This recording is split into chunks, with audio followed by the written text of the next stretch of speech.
ఎన్నిసార్లునో సత్యమ్మ నీకు పేదదానివి అవి ఇల్లు లేదు కూలిపోయింది నువ్వు ఇంత కూడా బిడ్డకు రాసిచ్చినావు కట్టుకో అమ్మ వస్తాయి ఇంటి అని అంటే సరే సార్ అని నెల రోజుల దానికి అడిగితే కూడా కట్టలేదు అవి కట్టకుండా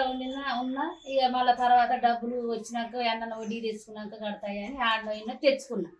తెచ్చి చేసిన ఒకసారి ఆ నీళ్ళు కూడా అడిగిన అయ్యా ఈ డబ్బులు కట్టి వద్దాం చెన్నయ్య పటేలు కట్టి వద్దాం అంటే ఎందుకు నీకు అయ్యిండు అది ఇది అని అన్నాడు అంటే ఎందుకంటున్నావు నాకు కట్టుకోలేరు నాకు మగ దిక్కు లేరు అవి తీయాలంటే తీయలేము సరే ఏదో గవర్నమెంట్ ఇల్లు వస్తానే కదా కట్టుకుంటున్నాని చెన్నయ్య గారికి కూడా పోయినా సత్యమ్మ డబ్బులు తయారు చేసుకొని దర్శనం గట్టినప్పో అన్నాడు అంటే పోయినాం పోయి గంలో అయినా నాకు ఒక ఆయన ఇచ్చేటి ఉన్నాయి సార్ అయితే కష్టపడి చేసుకుని ఆడ పెడితే ఆ సారు ఎంబట అకౌంట్లో 1,10,000 కొట్టిండు ఇక మిగతా డబ్బులు మా వడ్డీల పిల్లగాని కూడా తీసుకుపోయి కడితే ఇంటికి పోతే అంటాడు కదా అందరం చాలా 10 మంది 15 మంది పోయినాం 1,70,000 అయితే ఇంకా ఒక్కసారి 2 సార్లు ఒకసారి 1,10,000 కట్టిన మిగతాయి రెండోసారి కట్టిన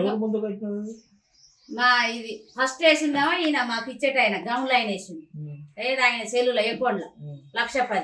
ఇక మిగతా డబ్బులు మా వడ్డీ ఆయన తీసుకుపోయి కట్టిన మాకు ఇంత చిట్టు కూడా ఇవ్వలే ఆయన సరే మన ఊరు మనిషి కదా సరే ఆయన కూడా కట్టమన్నాడు కదా మన ఊరు మనిషి కదా అని నమ్మకంగా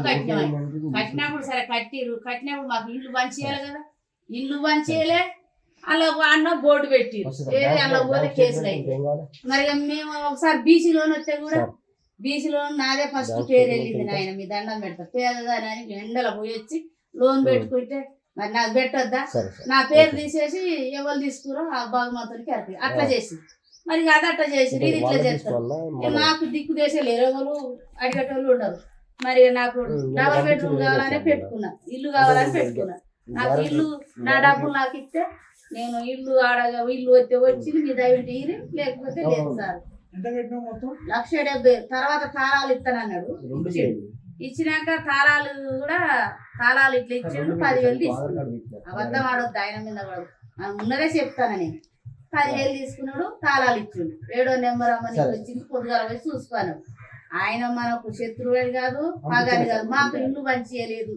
ఇంతవరకు ఏది లేదు అసలు లేదు 70 1,70,000 1,60,000 అన్నారు అంటే మళ్ళీ 10 తాళాలు ఇచ్చి 10 తీసుకున్నాం ఇల్లు అయినా చేయని నా డబ్బులన్నీ ఇచ్చి మీ దాంట్లో ఇప్పుడు సంవత్సరం వెళ్ళింది 2 సంవత్సరాలు 2 సంవత్సరాలు అయ్యా మాకు న్యాయం చేయరు దండం సత్యమ్మ కొరదల సత్యమ్మ 2 సంవత్సరాలు అయింది 2 సంవత్సరాలు ఇప్పుడు ఉగాది వస్తానే ఉంది ఈ 2 రోజులకి కంప్లైంట్ ఇచ్చిన నేనే ఇచ్చిన నా సొంతంగానే మరి బీసీ రోజు చూడకపోతే అట్లా చేసిరు మరి ఇల్లు చూడకపోతే ఇటు వీళ్ళు ఆడ బోర్డులు పెట్టిరు నా మరి నేను దిక్కు దేశలేదు నాకు అడిగేటోళ్ళు ఎవరు లేరు నాకు సాయం చేయరు మీరు నాకు కావాల్సింది అది